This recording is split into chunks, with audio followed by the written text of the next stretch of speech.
ఓం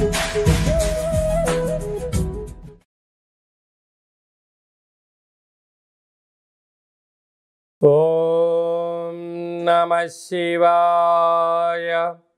ఓం నమో నారాయణాయ.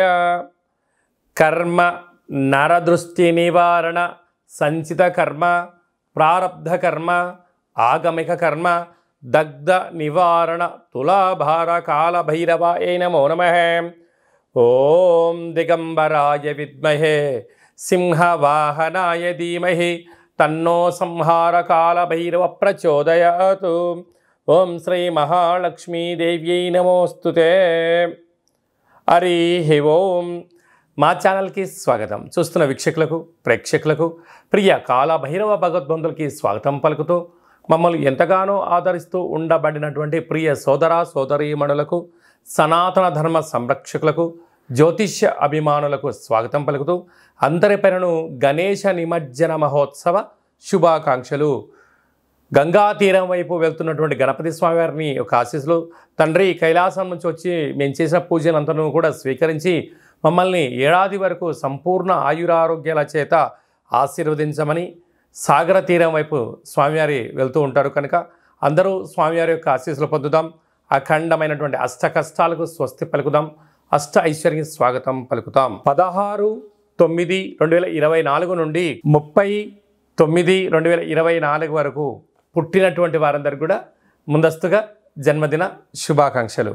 గతంలో వివాహం చేసుకున్న వారికి వివాహ వార్షికోత్సవ శుభాకాంక్షలు. ద్వాదశ రాశుల్లో గ్రహ గమనాన్ని ఒకసారి వీక్షింపచేద్దాం. వృషభ రాశిలో దేవగురు బృహస్పతి శత్రుస్థానంలో సంచార స్థితి. మిథున రాశిలో కుజ భగవానుడు సంచార స్థితి. సింహరాశిలో బుధ భగవానుడు సంచార స్థితి. కన్యరాశిలో త్రిగ్రహ కూటమి రవి శుక్ర కేతు సంచార స్థితి. కుంభరాశిలో శని భగవానుడు స్వక్షేత్ర తిరోగమన వక్రగమన సంచార స్థితి.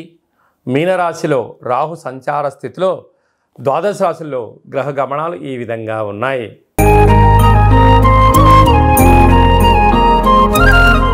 వృశ్చిక రాశి వారు విఘ్నేశ్వర స్వామి వారి యొక్క గంగా తీర ప్రయాణ సందర్భంగా ఎలాంటి విధులను పాటించాలో ఈ వీడియోలో సవివరంగా సంపూర్ణంగా తెలుసుకుందాం. వృశ్చిక రాశిలో ఏ నక్షత్రాలు వస్తాయనగా విశాఖ నక్షత్రంలో చివరిపోయిన 4వ పాదం, అనురాధ నక్షత్రంలో 4 పాదాలు, జ్యేష్ఠ నక్షత్రంలో 4 పాదాలు కలిపితే వృశ్చిక రాశి. చాలామందికి పుట్టినటువంటి కాల సమయంలో డేటా బర్త్లు లేనటువంటి కారణం వలన పేరు యొక్క మొదటి అక్షరాన్ని అనుసరిస్తూ ఆ రాశిని తెలుసుకొని ప్రయత్నం చేద్దాం. తో నా నీ నో నే నో యా ఈ యు అక్షరాల వరదడు వృశ్చిక రాశి జాతకులే. వృశ్చిక రాశి యొక్క అధిపతి కుజ భగవానుడు. ఈ సంవత్సరము రాజుగారు కూడా శని భగవానుడే అవ్వడం వలన వీరు విఘ్నేశ్వర స్వామి వారి యొక్క గంగా తీరం ప్రయాణం చేసేటువంటి కాల సమయంలో కందిపప్పుతో కూడుకున్నటువంటి పదార్థాన్ని అందులో ఎర్రటి నీళ్లను కలిపి ఒక 7 ప్రమిదలుగా చేసి 7 ఒక్కొక్క దాంట్లో 7 ఒత్తులు కానీ లేకుంటే అన్ని కలిపి 7 ఒత్తులు కానీ పెట్టి కందిపప్పుతో కూడుకున్నటువంటి లేకుంటే ఎర్రటి కేసరి లాంటి ఎర్రటి మందార పుష్పాలతో లేదంటే ఎర్రటి గులాబీ పుష్పాల చేత గణపతి స్వామివారికి మంగళ నీరాజమును సమర్పించి ఆ స్వామివారికి భక్తి శ్రద్ధలతో స్మరించినట్లయితే రుణ సమస్య, రోగ సమస్య, జాతకంలో ఉండబడిన కుజదోషము, సర్పదోషము, నాగదోషాలు తొలగిపోయి మీరు అనుకుంటున్న విజయం సాధించడం జరుగుతుందని చెప్పి గమనించాలి. ఇంకొంచెం శక్తి కలిగితే తెల్లటి నువ్వుల పిండిని ముద్దలుగా మార్చి భగవంతుడికి నైవేద్యంగా పెట్టడం వలన అర్ధాష్టమ శని దోషం తొలగిపోయి సంపూర్ణమైన ఐశ్వర్యం, ఆనందం వృశ్చిక రాశి వారు సొంతమవుతుందని చెప్పి గమనించాలి. మీ జన్మ నక్షత్రం రోజున అలాగనే అష్టమి పూర్ణిమ తిరియందున దూరావాయు జల ప్రయాణాలు పెట్టుకోవద్దు. అలాగనే ఆవేశాలకు వెళ్ళొద్దు. ధర్మంగా ఉండండి, ఆధ్యాత్మికంగా ఉండండి, భగవత్ సేవలో గడపండి. వీలైతే భగవద్గీతను చదవండి, గోమాతలకు సేవ చేసే ప్రయత్నం చేయండి. మనశ్శాంతి వృశ్చిక రాశి వారు సొంతం అవడానికి చాలా అవకాశాలు ఉన్నాయి. అలాగే పంచమ స్థానంలో రాహు ఉండడం వలన అనేక మంది ధనం మూలం ఇదని జగత్తు. అంటే ధనం మీ దగ్గర ఉన్నంత వరకు చుట్టూ నీ వాళ్ళు ఉంటారు.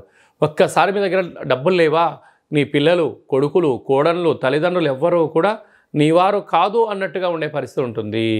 కనుక వీలైనంత వరకు ధనాన్ని పొదుపుగా ఖర్చు పెట్టి మానవ ప్రయత్నం చేయండి. సప్తమ స్థానంలో దేవగురు బృహస్పతి శత్రుస్థానంలో ఉండడం వలన ఆధ్యాత్మిక యాత్రలు చేయాలని మీ కోరిక ఉంటుంది. కాకపోతే దానిని వీలైనంత వరకు భక్తి మార్గంలో ప్రయాణం చేయగలిగితే మంచి కాలము. అష్టమంలో కుజ భగవానుడు సంచారం చేయడం వలన కుజదోషం కావడం వలన దూర వాయు జల ప్రయాణాలు, అనేక రకాల ఇబ్బందులు, వాహన ప్రమాదాలు పొంచి ఉన్నాయి. తస్మాత్ జాగ్రత్త. కనుక వీలైనంత వరకు ఏకాంతంగా ఉండే ప్రయత్నం చేయండి. మీ మనస్సు ఏదైతే చెప్తే ఆ దాన్ని మీరు పాటించగలిగినట్లయితే ఆరోగ్య సమస్యలను, ధనపరమైన ఇబ్బందులను, వృత్తి ఉద్యోగ వ్యాపార కార్యక్రమంలో ఆటంకాలను తొలగించుకునే మానవ ప్రయత్నం చేయగలగాలని చెప్పి గమనించాలి. అలాగే లాభస్థానంలో 3 గ్రహాల యొక్క యోగము రవి శుక్ర కేతు సంచార స్థితి ఉండడం వలన మౌనం, ధ్యానం, ప్రశాంతత, ధర్మబద్ధంగా ఉండడం వలన అన్నింటా వృశ్చిక రాశి వారి యొక్క విజయం అని చెప్పి గమనించాలి. అలాగే చేతి వృత్తులు, స్వయం వృత్తులు, వ్యవసాయదారులు, అలాగనే పెట్టుబడిదారులు, గృహ భవన నిర్మాణ కార్యక్రమం చేసేవారు, సాఫ్ట్వేర్ హార్డ్వేర్ ఉద్యోగస్తులకు కొద్దిపాటి పరీక్షా కాలమే అని చెప్పి గమనించాలి. ఎవరైతే జాతకం చెప్పించుకోవాలి అనుకుంటున్న వారందరికీ అపాయింట్మెంట్ తీసుకొని సంప్రదించగలరు. అలాగనే మీ అబ్బాయికి కానీ అమ్మాయికి కానీ ఎంత ప్రయత్నం చేసినా వివాహం అవ్వడం లేదా, ఎందుకు అవ్వడం లేదో, జాతకంలో ఎలాంటి యోగం ఉంది, ఎలాంటి దోషం ఉందో తెలుసుకునే ప్రయత్నం చేయండి. వచ్చటి వధూవరుల యొక్క జాతకాలుగా గ్రహ సమ్మేళన సంచార స్థితి, వివాహ తదనంతరం వారికి ఎలాంటి యోగాలు ఉన్నాయో కూడా ముందస్తుకొని తెలుసుకునే ప్రయత్నం చేద్దాం. గతంలో వివాహమైన దంపతులు భార్యాభర్తలు తరచుగా గొడవ పడడం కానీ, ఒకరి మీద ఒకరి భేదాభిప్రాయాల చేత విడివిడిగా ఉంటున్నారా? అలా కాకుండా మీ యొక్క ఫోటోలను, మీ యొక్క డేట్ ఆఫ్ బర్త్లను పంపించగలిగినట్లయితే చిన్న చిన్న ఆధ్యాత్మిక సలహాల సూచనల ద్వారా పార్వతీ పరమేశ్వరులు ఎలా కలిసి ఉంటున్నారో, శ్రీ లక్ష్మీ సమేత శ్రీమన్నారాయణ స్వామి ఎలా కలిసి ఉంటున్నారో అలాంటి ఉండేటి విధంగా సలహాలు సూచనలు ఇవ్వడం కూడా జరుగుతుందని చెప్పి గమనించాలి. కనుక మనం అందరము కూడా నిత్యము కాళభైరవ స్వామికి స్మరణ చేద్దాం, కష్టాలను తొలగించుకుందాం, అనుకున్న అన్నింటిలో విజయం సాధించాలని కోరుకుంటూ ఆశీర్వచనం. ఓం శతమానం భవతి శతాయు పురుష సతేంద్రియ ఆయుష్యేవేంద్రియే ప్రతిష్టతి. ధనం ధాన్యం బహుపుత్రలాభం శత సంవత్సరం దీర్ఘమాయు. సర్వే జనా సుఖినో భవంతు. సర్వం సంహార కాళ భైరవ దేవతార్పణమస్తు. హరి ఓం. ఈ వీడియో మీకు నచ్చినట్టయితే లైక్ చేయండి, షేర్ చేయండి, మా ఛానల్ని సబ్స్క్రైబ్ చేసుకోండి. మేము చేస్తున్న ఆధ్యాత్మికమైన వీడియోలు అందరికన్నా ముందుగా మీరే వినాలి అనుకున్నట్లయితే, లేదంటే మీ వ్యక్తిగత జాతకాన్ని అందరికన్నా మొట్టమొదటి మీరు తెలుసుకోవాలి అన్నట్లయితే ఈ యొక్క పైన ఆల్ అనే బటన్ తెలియచేయండి, గంట సింబల్కి ప్రెస్ చేయండి. భగవద్బంధులకు, మిత్రులకు, స్నేహితులకు మీ క్షేమాన్ని ఎవరైతే కోరుకుంటున్నారో, లేక మీ క్షేమాన్ని ఎవరైతే కోరుకుంటున్నారో వారికి భక్తి సమాచారాన్ని చేరవేసి హిందూ ధర్మాన్ని కాపాడండి.